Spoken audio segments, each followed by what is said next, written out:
Everyone, स्वागत है आप सबका एक बार फिर आपके यूट्यूब चैनल मार्केट डाइजेस्ट में। मैं हूं गुरु गुप्ता, आपका ट्रेडिंग एनालिस्ट। आज आपने देखा होगा मार्केट में आखिर में 2 से 2.5% का डाउनफॉल मूव आया। तो आज का वीडियो काफ़ी इंटरेस्टिंग होगा, मेरे साथ जुड़े रहिए। मैं भी अपना वीडियो आगे बढ़ाता हूँ। तो चलिए शुरू करते हैं निफ्टी से। जैसा कि मैंने आपको बताया था कि यहाँ पर एक सप्लाई है जिसको अगर मार्केट निकाल लेता है तो ये गैप फिल होने की संभावना काफ़ी ज़्यादा रहेगी। तो चलिए देखते हैं कि एक बार मार्केट कैसे ओपन हुआ और कैसे उसने उस गैप को फिल करने की कोशिश करी दिन भर, बट वो एंड में फेल हो गया। तो देखिए, मार्केट खुला ही गैप अप, और गैप अप खुलते ही वो डाउनफॉल आने लगा एंड वो अपने 50 डेज में एवरेज के ऊपर कंसोलिडेट करने लगा, यहाँ पे एक रेंज बनाने लगा। अब मैंने आपको जैसा कि अपने सेटअप से बताया है कि अगर मार्केट ऐसे डिमांड जोन्स के ऊपर आकर कंसोलिडेट करने लगे और 50 डेज मूविंग एवरेज भी उसी के नीचे अलाइन हुआ हो, तो आप यहाँ पे एक लॉन्ग ट्रेड इनिशिएट कर सकते हैं यहाँ का स्टॉप लॉस रख के। तो यहाँ पर मैं भी एक लॉन्ग ट्रेड में था, तो मैंने यहाँ पे एक ट्रेड इनिशिएट करी थी।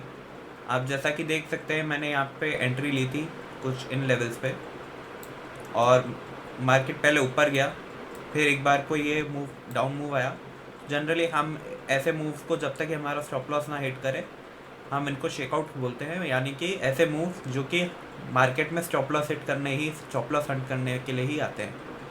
तो ये मैंने यहाँ पर इसको होल्ड करते हुए एंड मैंने फाइनली प्रॉफिट यहाँ कहीं पर बुक किया, जहाँ पर मार्केट का ओपनिंग हाई जो था, मैंने वहाँ पर अपना प्रॉफिट बुक कर लिया। अब आप कहेंगे कि ये जो डाउनफॉल जो मूव आया, आप इसमें कैसे नहीं फंसे। ये देखिए, आप देखिए यहाँ पर इसमें एक चीज़ है कि जब भी गैप फिलिंग की जो चीज़ होती है तो उसमें काफ़ी लोग एंटर होने की कोशिश करते हैं, क्योंकि ये गैप सबको दिख रहा था और ये काफ़ी बड़ा गैप है, 1.5% का गैप था।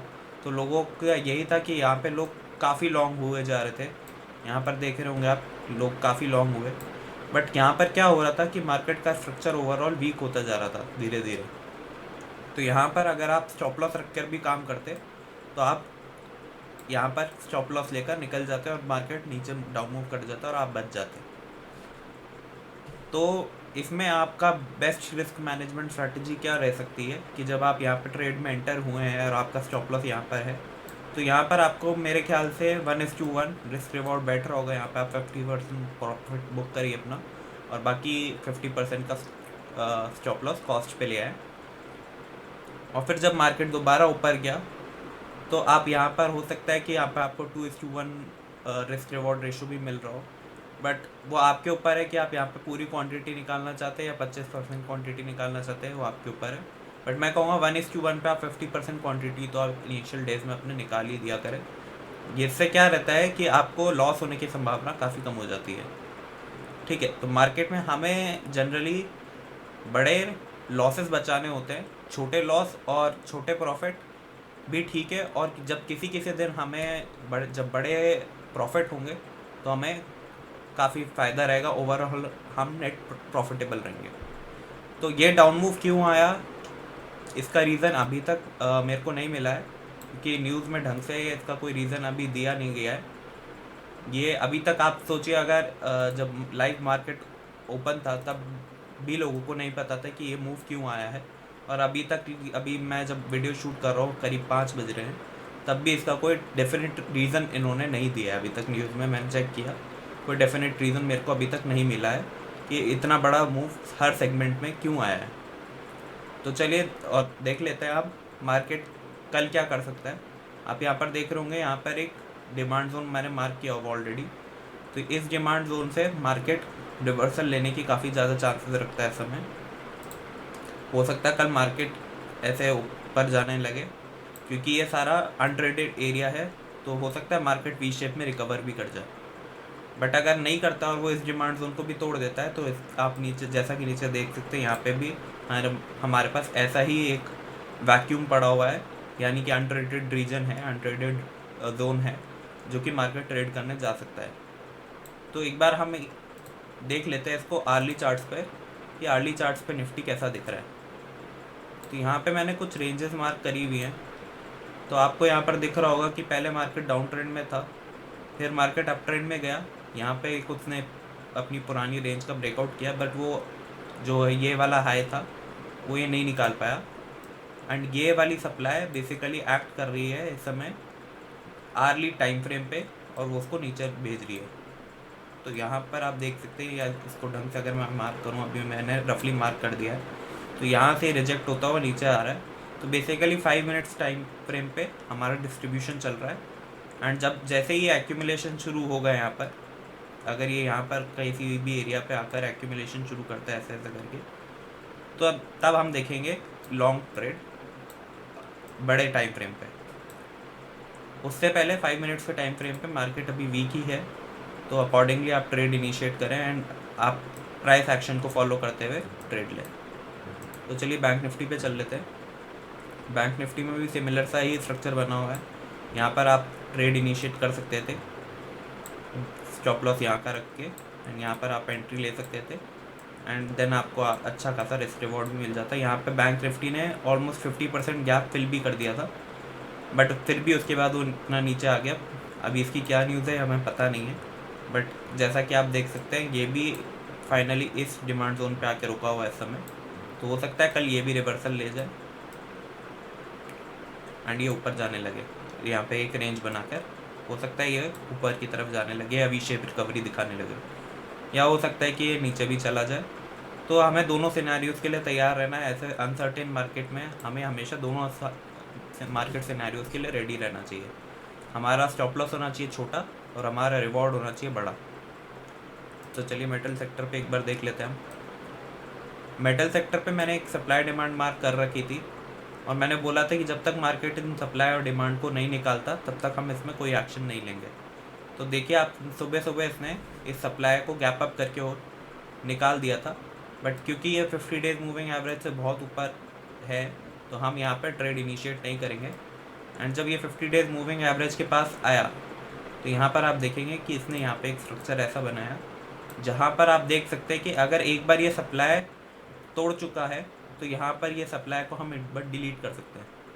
तो एक बार आप ये चीज़ ध्यान रखिएगा, अगर वो सप्लाई टूट गई है तो हम उस सप्लाई को डिलीट कर सकते हैं, वो सप्लाई अब हमारे किसी मतलब की नहीं है।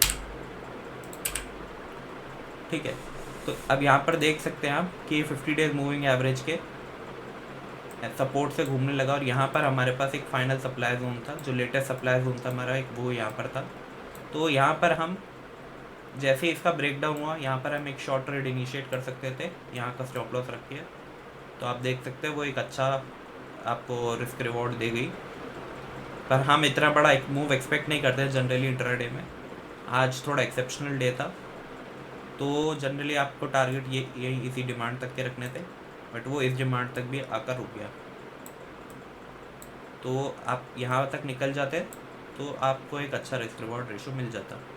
तो चलिए एक बार PSU बैंक पे चल लेते हैं।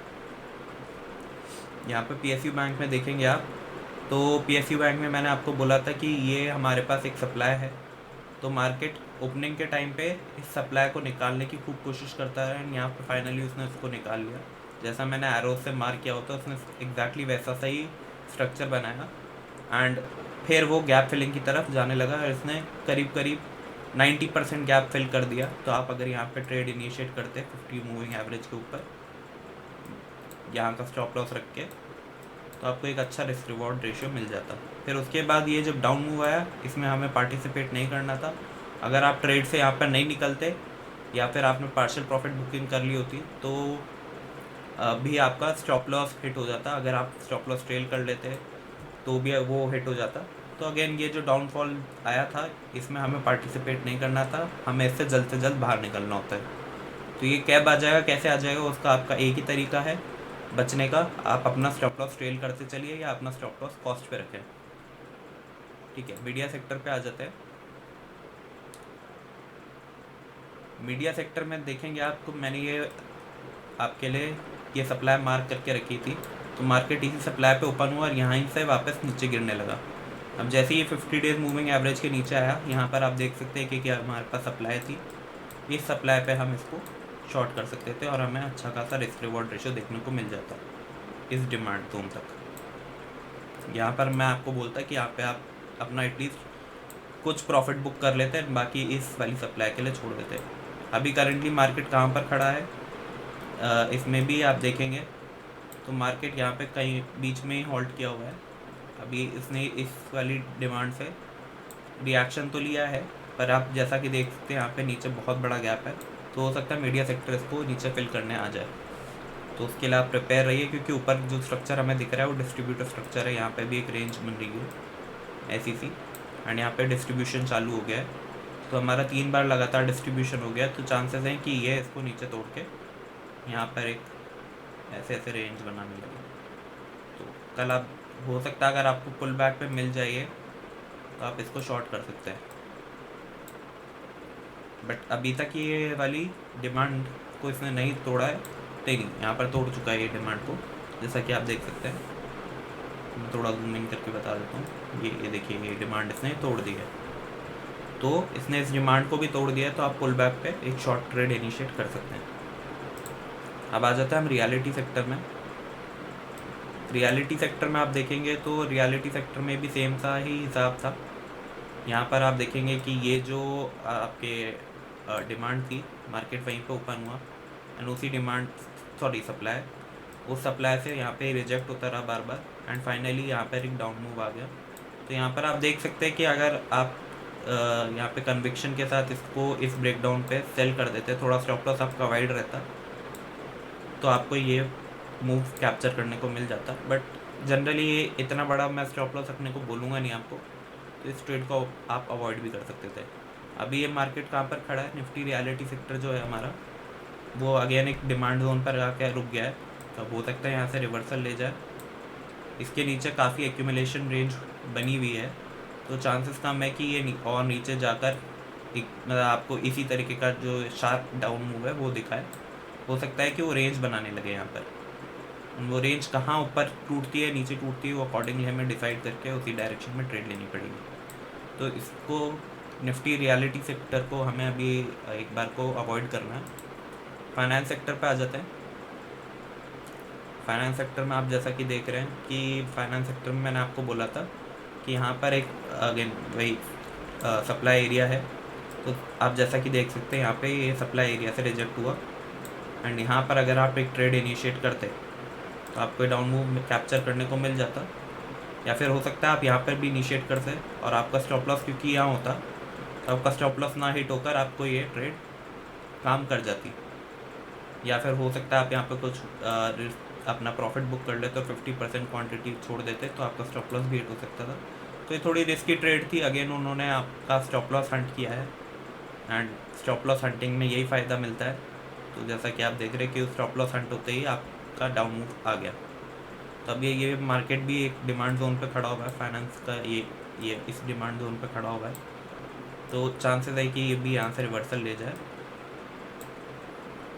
क्योंकि इसके नीचे भी काफ़ी अच्छी एक्यूमुलेशन रेंज बनी हुई है। तो इतने शार्प फॉल मूव देखने को आपको अब हो सकता है कम ही मिले, क्योंकि आप जैसा कि देख पा रहे हैं कि ये ऐसा कुछ वंस इन अ वाइल होता है जिसकी न्यूज़ अभी तक हमें पता भी नहीं है, पर ये कभी कभी हो जाता है मार्केट में। उसके लिए आपको आपके स्टॉप लॉसेस ही प्रोटेक्ट कर सकते हैं, तो इसीलिए आपको उसमें ध्यान से और समझदारी से ट्रेड लेनी चाहिए। फार्मा सेक्टर पे आ जाते हैं। फार्मा सेक्टर में मैंने आपको बोला था कि ये जो डिमांड्स हैं ये जैसी टूट जाएंगी, जो कि उसने कल तोड़ दी थी, तो आज फिर मार्केट गैप अप हुआ, एंड गैप अप होकर आपको वही सप्लाई से शॉर्ट करने का उसने मौका दिया। अगर आप ऊपर शॉर्ट नहीं करते तो आप यहाँ नीचे शॉर्ट कर सकते थे, या आपका सप्लाई एरिया था एंड 50 डेमा का आपका उसी के ऊपर था, तो आप यहाँ पर ट्रेड इनिशिएट कर सकते थे इसके ब्रेकडाउन पे, और यहाँ पे स्टॉप लॉस रख सकते थे, एंड आप यहाँ तक के टारगेट जो ये मैंने डिमांड मार्क कर रखी है यहाँ तक के टारगेट आप एक्सपेक्ट कर सकते थे। उसके नीचे भी गया, वो सिनेरियोज कम ही होते हैं, बट अगेन जो नेक्स्ट टारगेट होता है हमारा वो यही होता। तो अभी ये भी अगेन एक अपने डिमांड जोन पे खड़ा हुआ है, तो हो सकता है कि ये और थोड़ा नीचे आके अपने इस बड़े वाले डिमांड जोन को टेस्ट करे, एंड फिर यहाँ से रिवर्सल लेने लगे। तो अकॉर्डिंगली आप अपनी ट्रेड उसी के हिसाब से लिए। एनर्जी सेक्टर देख लेते हैं। एनर्जी सेक्टर में मैंने आपको बोला था कि ये जब तक दोनों सप्लाईज नहीं निकलती एनर्जी सेक्टर ऊपर मूव नहीं करेगा। तो यहाँ पर देखिए मार्केट ने ओपनिंग में ही ये दोनों सप्लाईज निकाल दी, एंड सप्लाई निकाल के ऊपर मूव करने लगा। अब यहाँ पर आपको ट्रेड लेने के लिए 20 मूविंग एवरेज यूज़ करना पड़ेगा। तो 20 मूविंग एवरेज अगर आप यूज़ करते तो आपको यहाँ पर एक ट्रेड मिल जाती। तो यहाँ पर आप इसका स्टॉप लॉस रख के आप यहाँ पर एक ट्रेड इनिशिएट कर सकते थे और ये आप मूव कैप्चर कर सकते थे। ठीक है, तो अब ये सवाल आता है कि 20 मूविंग एवरेज और 50 डेज मूविंग एवरेज में ऐसा क्या अंतर है। तो देखिए मैं आपको बता देता हूँ। 20 डेज मूविंग एवरेज थोड़े मोमेंटम की ट्रेड्स जो होती हैं उनको कैप्चर करने के लिए यूज़ करते हैं हम, बट जो 50 डेज मूविंग एवरेज होता है उसको हम थोड़ा इस तरीके से यूज़ करते हैं जिनमें कम मोमेंटम हो, बट बेसिकली हमारे स्टॉप लॉस हिट होने के चांसेस कम हो। क्योंकि यहाँ पर जैसा कि आप देख सकते हैं मोमेंटम ट्रेडिंग है, तो यहाँ पे क्या है, मोमेंटम में वो एकदम से नीचे भी आ सकता है एंड नीचे आके वो आपका स्टॉप लॉस लेकर दोबारा ऊपर भी जा सकता है। इसलिए मैं 20 डेज मूविंग एवरेज यूज़ नहीं करता, मैं 50 डेज मूविंग एवरेज यूज़ करता हूँ, जिससे कि स्टॉप लॉस हंटिंग कम हो। बट फिर भी आज जैसे कि आप देख सकते हैं यहाँ पर इतना बड़ा डाउन मूव आया, तो मार्केट में ये चीज़ आप नहीं डिसाइड कर सकते, तो आपको अपने रूल्स खुद बनाने पड़ेंगे एंड अकॉर्डिंगली आपको उस पर एक्ट करना पड़ेगा। चलिए ऑटो सेक्टर पे आ जाते हैं। ऑटो सेक्टर में आप देखेंगे तो ऑटो सेक्टर में भी सेम सही चीज़ थी कि मैंने आपको बोला था कि ये एक सप्लाई एरिया है, तो मार्केट खुला इसी सप्लाई एरिया पे एंड देन वो धीरे धीरे अपने 50 डेज मूविंग एवरेज के पास आया। नीचे यहाँ पर आपको एक शॉर्ट करने का मौका उसने दिया, तो यहाँ पे आप इसको शॉर्ट भी कर सकते थे। ठीक है, तो ये भी एक अच्छी ट्रेड थी एंड ये अभी अपने डिमांड जोन पे आके रुका हुआ है। तो हो सकता है यहाँ से रिवर्सल ले जाए वी शेप में, या रेंज बना के बड़ी हो सकता है बड़ी रेंज बना के रिवर्सल ले, हो सकता है वी शेप रिवर्सल ले जाए। तो अकॉर्डिंगली आपको उसी समय प्लान करके देखना पड़ेगा, बिकॉज ऐसे डाउन मूव में हम नहीं बता सकते पहले से कि मार्केट कल कहाँ ओपन होगा। मार्केट अगर फ्लैट भी ओपन होता है तो भी हमें प्राइस एक्शन ही देखना पड़ेगा, बिकॉज हमारे मूविंग एवरेजेस से बहुत दूर आ चुका है ये सारा। तो हमें वेट करना पड़ेगा कि जब तक प्राइस मूविंग एवरेज के पास ना आ जाए तब तक हम कोई एंट्री लेने से अवॉइड ही करेंगे। एफएमसीजी सेक्टर देख लेते हैं अब एक बार। एफएमसीजी सेक्टर में सुबह सुबह ब्रेकआउट हुआ था और इसने ये जो डिमांड थी, सप्लाई थी, इसने ये निकाल दी थी एंड यहाँ पे ब्रेकआउट हुआ था। एफएमसीजी सेक्टर पे मैं बुलिश था दिन में, बट फिर जब ये ऐसे नीचे नीचे आने लगा एंड यहाँ फाइनली जब इसने ये रेंज तोड़ी तब मैंने अपनी सारी पोजीशंस कट कर दी थी एंड मैं यहाँ पे एफएमसीजी में भी शॉर्ट हो गया था। मैंने यहाँ तक के टारगेट्स लिए एंड मैं फाइनली यहाँ पे आउट हो गया था, पर फिर उसके बाद भी वो नीचे गया है। तो ऐसे केसेस में जब यहाँ पर रेंज बनी हुई है, दो बड़ी बड़ी रेंज एक्यूमुलेशन रेंज बनी हुई है और मार्केट एक बार में नीचे आ गया, तो ऐसे केसेस में क्या होता है, मार्केट अपने डिमांड जोन से रिवर्सल लेने के बहुत ज़्यादा चांसेस रखता है और वो वी शेप रिवर्सल आने के चांसेस भी ज़्यादा होते हैं। तो यहाँ पर आप देखें थोड़ा आपको पता लगेगा, एक्सपीरियंस आएगा आपको भी, क्योंकि अगर ये इस रेंज को नीचे तोड़, ये जो आपका डिमांड जोन है इसको नीचे तोड़ देता है, तो अगेन यहाँ पे एक वैक्यूम है, तो एक काफ़ी डाउन मूव आने की संभावना भी रहती है। तो मेरे को लगता नहीं है वो होगा, क्योंकि यहाँ पे एक एक्यूमुलेशन रेंज थी एंड वो उसको रिस्पेक्ट करने के लिए वापस दोबारा इस रेंज को ट्रेड करेगा। तो यहाँ पे और वो डिस्ट्रीब्यूशन करेगा, क्योंकि जो बड़े प्लेयर्स हैं उनको निकलने के लिए वक्त चाहिए होता है, वो एक बार में ऐसे सेल करके नहीं निकल सकते। तो वो वापस ऊपर आएगा, इस रेंज को ट्रेड करेगा एंड देन आपको मौका देगा, अगर वो नीचे जाना चाहता है या ऊपर जाना चाहता है तो अकॉर्डिंगली आपको मौका देगा बाहर निकलने का। तो यहाँ पे पैनिक ना करें, अगर किसी के पास इसमें लॉन्ग टर्म होल्डिंग्स हैं तो एक बार को अभी इसमें बने रहें। आईटी सेक्टर देख लेते हैं। आईटी सेक्टर में मैंने आपको बोला था कि ये हमारे पास लास्ट अर्ली डिमांड है, अगर वो इसको तोड़ जाता है तो हम आईटी सेक्टर पे बेयरिश हो जाएंगे। तो यहाँ पर जैसा कि आप देख सकते हैं मार्केट गैप अप, तो मार्केट यहाँ पे हल्का सा गैप अप ओपन हुआ था एंड देन फिर इसने इस रेंज को भी तोड़ दिया इसने फाइनली, ये जो हमारी अर्ली डिमांड थी इसको भी तोड़ दिया। अब एक बार मैं इसको आपको अर्ली चार्ट्स पे दिखा देता हूँ। तो अर्ली चार्ट्स में मैंने ये ऑलरेडी ड्रॉ करके रखा है आपके लिए। तो ये देखिए, मैंने बोला था कि अगर ये इस अपनी अर्ली डिमांड को तोड़ देगा तो जैसा कि ये डाउन मूव आपने देख रहे हैं, ऐसा सा मूव आने की संभावना है। तब हो सकता है कल ये थोड़ा सा पुल बैक लेकर फिर नीचे आने लगे, क्योंकि यहाँ पर आप जैसा कि देख सकते हैं यहाँ पर ये पूरा अनट्रेडेड रीजन है, तो यहाँ पे हो सकता है मार्केट काफ़ी रेंज बनाए या नीचे आकर ये जो निबांड जोन्स हैं यहाँ से रिएक्शन लेकर यहाँ पे एक बड़ी रेंज बनाकर फिर या तो वो ऊपर जाए या वो नीचे जाए, तो यहाँ पे एक्यूमुलेशन डिस्ट्रीब्यूशन होने के काफ़ी चांसेस हैं।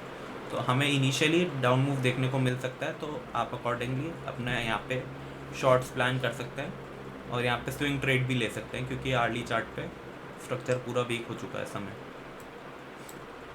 तो ये तो था मेजर इंडेक्सेस के आपका एनालिसिस। कुछ स्टॉक्स थे जो मैंने आज लिए थे, जैसे कि मैं आपको बता दूं, मैं आपको बता देता हूँ एक बार। मैंने FMCG में मैं बुलिश था, तो मैंने ITC लिया था आपका, क्योंकि ITC उस समय तक 5 मिनट के टाइम फ्रेम पे मैंने लिया था। दिन में जब ये डाउनफॉल आने से पहले जब ITC बाकी सारे सेक्टर्स में ब्रेकआउट हो रखा था, जैसा कि आप हिंदुस्तान यूनिलीवर देखेंगे, तो हिंदुस्तान यूनिलीवर में सुबह सुबह ही ब्रेकआउट हो गया था और फिर वो यहाँ पे नीचे आके कंसोलिडेट कर रहा था। तो मेरा यहाँ पे एक्सपेक्टेशन थी कि मार्केट यहाँ से ऊपर जाने लगेगा FMCG में, तो इसीलिए मैंने ITC ले लिया था। बिकॉज ITC में वो ब्रेकआउट नहीं हुआ था, तो मेरे को एक्सपेक्टेड था कि वो ब्रेकआउट भी हो जाएगा यहाँ पे एंड ये ज़्यादा बड़ा मूव देगा, क्योंकि ये अंडर परफॉर्म कर रहा था उस समय मार्केट में। बट जैसा कि आप देख सकते हैं, फिर यहाँ पे भी एक डाउन मूव आ गया और यहाँ पे काफ़ी बड़ा डाउन मूव आया, अराउंड 3% डाउन है ITC। सिमिलरली आप हिंदुस्तान यूनिलीवर देखेंगे, तो हिंदुस्तान यूनिलीवर में भी काफ़ी बड़ा डाउन मूव आया है, ये भी अराउंड 3% नीचे है। ठीक है, तो मैंने ITC में उस समय, जिनको ऑप्शंस और फ्यूचर्स के बारे में कुछ पता है, मैंने यहाँ पर ITC में 270 की कॉल बाय करी थी। वहाँ पर मैंने अराउंड 6 रुपये पे ख़रीद के उसको 7 रुपये पे बेच दी थी और मैंने प्रॉफिट वहाँ पे बुक कर लिया था। मेरा 0.5 रुपीज़ का स्टॉप लॉस था, तो एक मेरा 2:1 का रिस्क रिवॉर्ड वहाँ पे मेरे को मिल गया था, तो मैं ऑलमोस्ट काफ़ी अच्छा प्रॉफिट हो गया था दिन में। तो मैंने वहाँ पे ट्रेडिंग बंद कर दी थी और मैं इस वाले मूव में पार्टिसिपेट नहीं करा था। तो आज के लिए इतना ही। मैंने आपको अब ब्रॉड इंडेक्सेस बता दिए हैं, मेजर इंडेक्सेस आपके जो भी इंडिया के मेजर इंडेक्सेस हैं उनका व्यू मैंने आपको बता दिया है। ये न्यूज़ क्या है, क्यों आई है, ये मैं आपको बता दूंगा जैसे मेरे को पता लगता है ये न्यूज़ क्या थी एग्जैक्टली, मैं अपने सोशल मीडिया प्लेटफॉर्म्स पे अपडेट कर दूंगा आपको। तो मार्केट डाइजेस्ट के साथ जुड़े रहने के लिए धन्यवाद। जो भी मेरे चैनल पे नए हैं, जिनको थोड़ा कम अभी बेसिक नॉलेज है, उनके लिए मैं एक बेसिक सीरीज़ बनाने जा रहा हूँ। मेरे को तो उसमें थोड़ा टाइम लगेगा, बट मैं वो आपके लिए ज़रूर बनाकर डालूँगा। तो जुड़े रहिए आप मार्केट डाइजेस्ट के साथ। आज के लिए इतना ही, धन्यवाद।